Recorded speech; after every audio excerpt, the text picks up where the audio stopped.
I'm going to talk about what there is. Yes. Did you make this? Now, the first thing, though, that we have to do is to get our perspectives with some background about the basic ideas which, as Westerners living today in the United States, influence our everyday common sense, our fundamental notions about what life is about.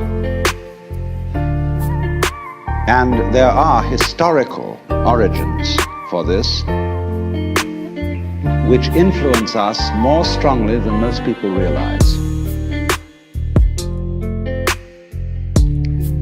Ideas of the world, which are built into the very nature of the language we use, and of our ideas of logic and of what makes sense altogether.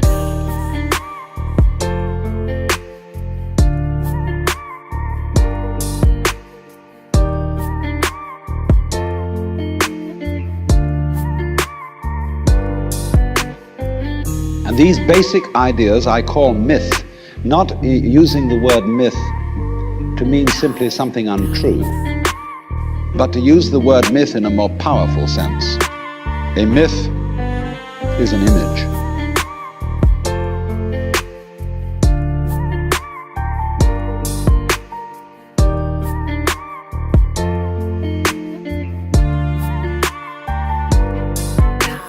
In terms of which we try to make sense of the world.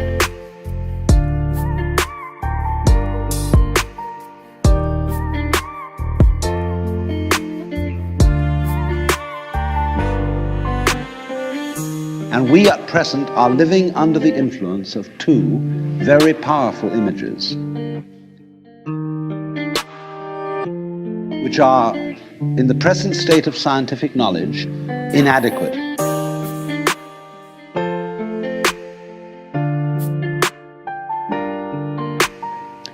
And one of our major problems today is to find an adequate, satisfying image of the world.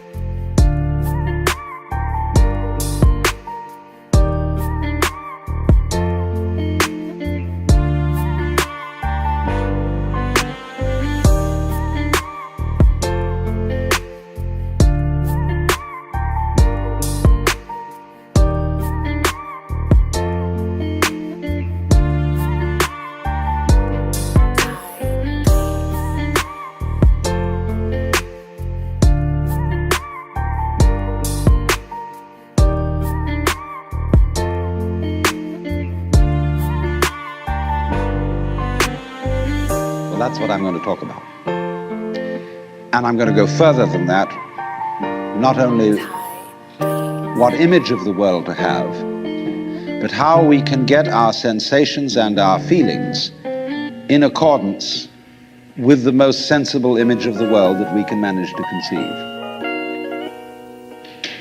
All right, now, the two images which we have been working under for 2,000 years and maybe more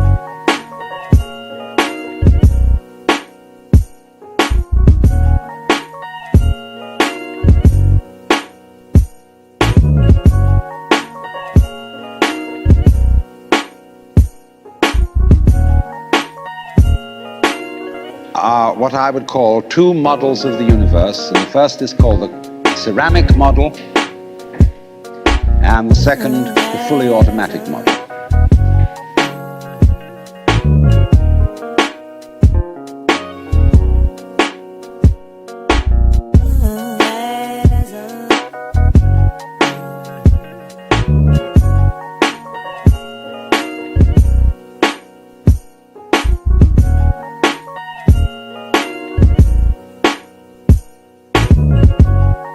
The ceramic model of the universe is based on the book of Genesis, from which Judaism, Islam, and Christianity derive their basic picture of the world.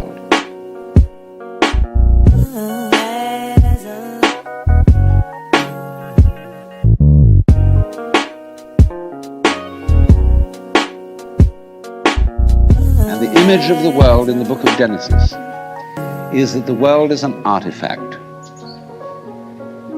It is made. As a potter takes clay and forms pots out of it, or as a carpenter takes wood and makes tables and chairs out of it.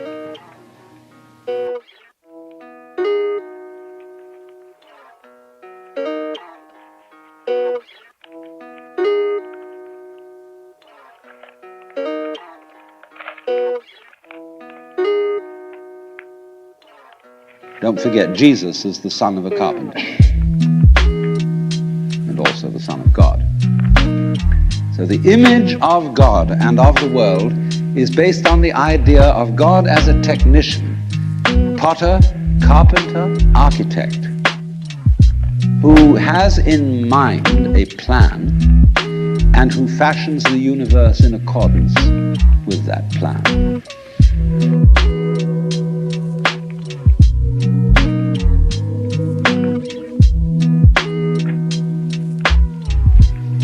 So basic to this image of the world is the notion, you see, that the world consists of stuff, basically.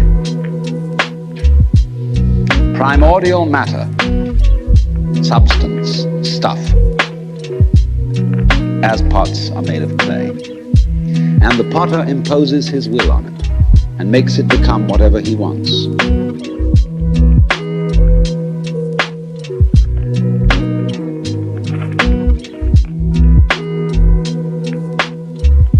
And so in the book of Genesis, the Lord God creates Adam out of the dust of the earth. In other words, he makes a clay figurine, and then he breathes into it, and it becomes alive. Because the clay becomes informed.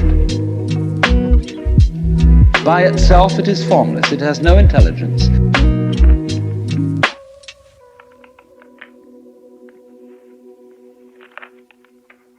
And therefore it requires an external intelligence and an external energy to bring it to life and to put some sense into it.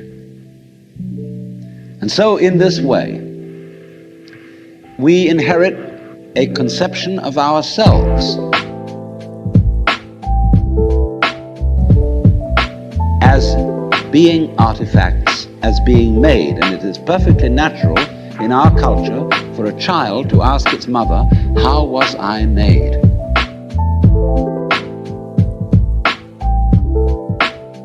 Who made me? And this is a very, very powerful idea, but for example, it is not shared by the Chinese or by the Hindus.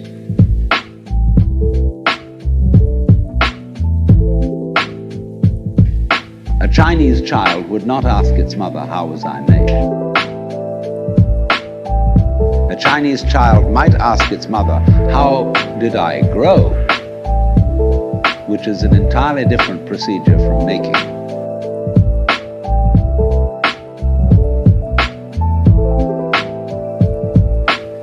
You see, when you make something, you put it together, you arrange parts, or you work from the outside to the in, as a sculptor works on a stone or as the potter works on clay. But when you watch something growing, it works in exactly the opposite direction. It works from the inside to the outside. It expands.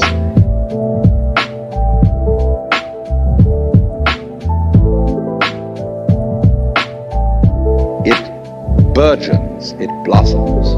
And it happens all over itself at once. In other words, the original simple form, say, of a living cell in the womb, progressively complicates itself. And that's the growing process, and it's quite different from the making process.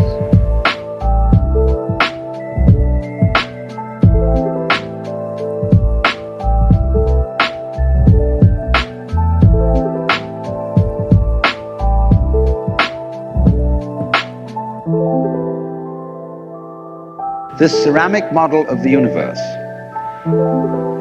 originated in cultures where the form of government was monarchical. And where, therefore, the maker of the universe was conceived also at the same time in the image of the king of the universe. King of kings, Lord of lords, the only ruler of princes, who dost from thy throne behold all dwellers upon earth. I'm quoting the Book of Common Prayer. And so all those people who are oriented to the universe in that way feel related to basic reality as a subject to a king.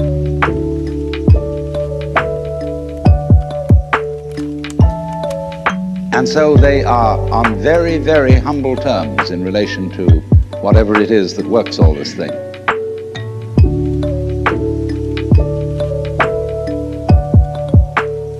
I find it odd in the United States that people who are citizens of a republic have a monarchical theory of the universe. Because we are carrying over from very ancient Near Eastern cultures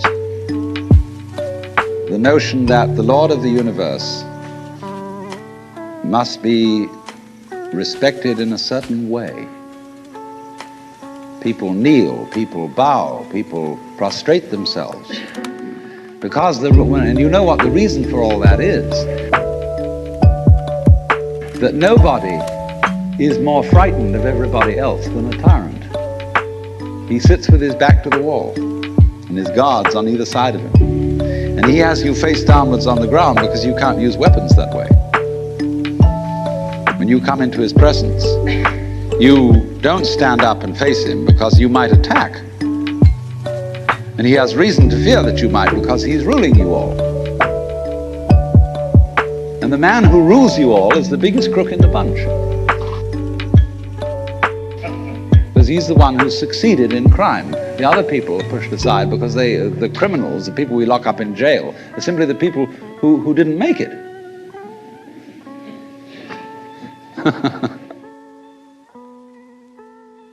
So naturally, the real boss sits with his back to the wall and his henchmen on either side of him. And so when you design a church, what does it look like? Catholic church with the altar as it used to be. It's changing now because the Catholic religion is changing. But the Catholic church has the altar with its back to the wall at the east end of the church. And there, the altar is the throne, and the priest is the chief vizier of the court, and he is making obeisance to the throne in front, but there is the throne of God, the altar.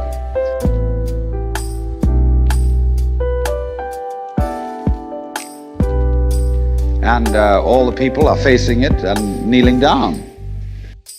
And a great Catholic cathedral is called a basilica, from the Greek basileus, which means king. So a basilica is the house of a king. And the ritual of the Catholic Church is based on the court rituals of Byzantium. A Protestant church is a little different, but basically the same. The furniture of a Protestant church is based on a judicial courthouse. The pulpit, the judge in an American court wears a black robe. He wears exactly the same dress as a Protestant minister. And everybody sits in these boxes, like there's a jury box, there's a box for the judge, there's a box for this, a box for that, and those are the pews in an ordinary kind of colonial type Protestant church. So both these kinds of churches, which have an autocratic view of the nature of the universe, decorate themselves, are architecturally constructed in accordance with political images of the universe. One is the king and the other is the judge, Your Honor. There's sense in this. When in court you have to refer to the judge as Your Honor, it stops the people engaged in litigation from losing their tempers and getting rude. There's a certain sense to that.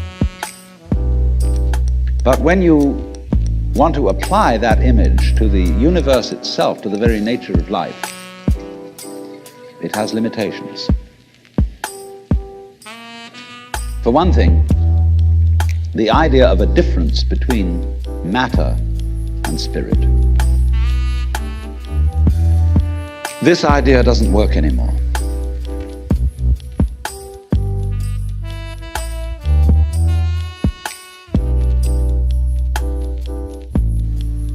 Long, long ago, physicists stopped asking the question, what is matter? They began that way. They wanted to know, what is the fundamental substance of the world? And the more they asked that question, the more they realized they couldn't answer it.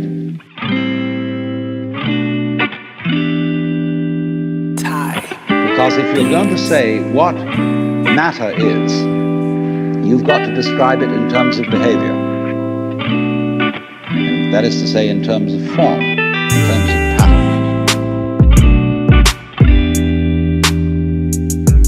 You tell what it does. You describe the smallest shapes of it that you can see. Atoms, electrons, protons, mesons, all sorts of sub-nuclear particles. But you never arrive at the basic stuff. Because there isn't any. What happens is this: stuff is a word for the world as it looks when our eyes are out of focus.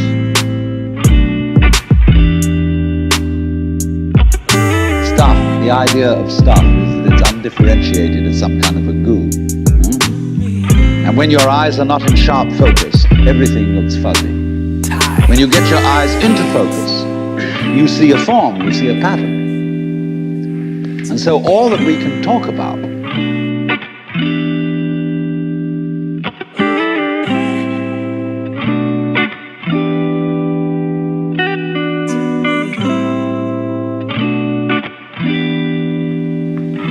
is patterns. So the picture of the world in the most sophisticated physics of today is not formed stuff, potted clay, but pattern.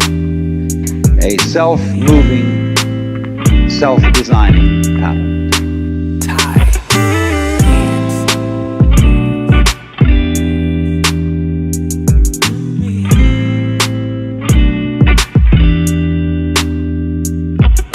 A dance.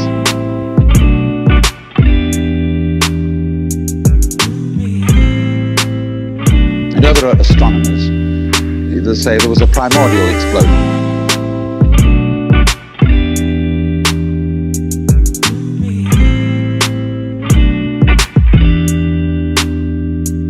Enormous bang. Millions of years ago, billions of years ago, it flung all the galaxies into space. Well, let's take that just for the sake of argument and say that was the way it happened.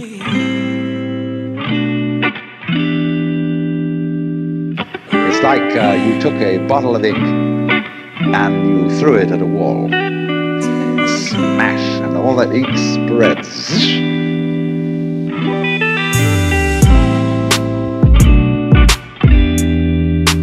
And in the middle, it's dense, isn't it? And as it gets out on the edge, the little droplets are finer and finer and make more complicated patterns.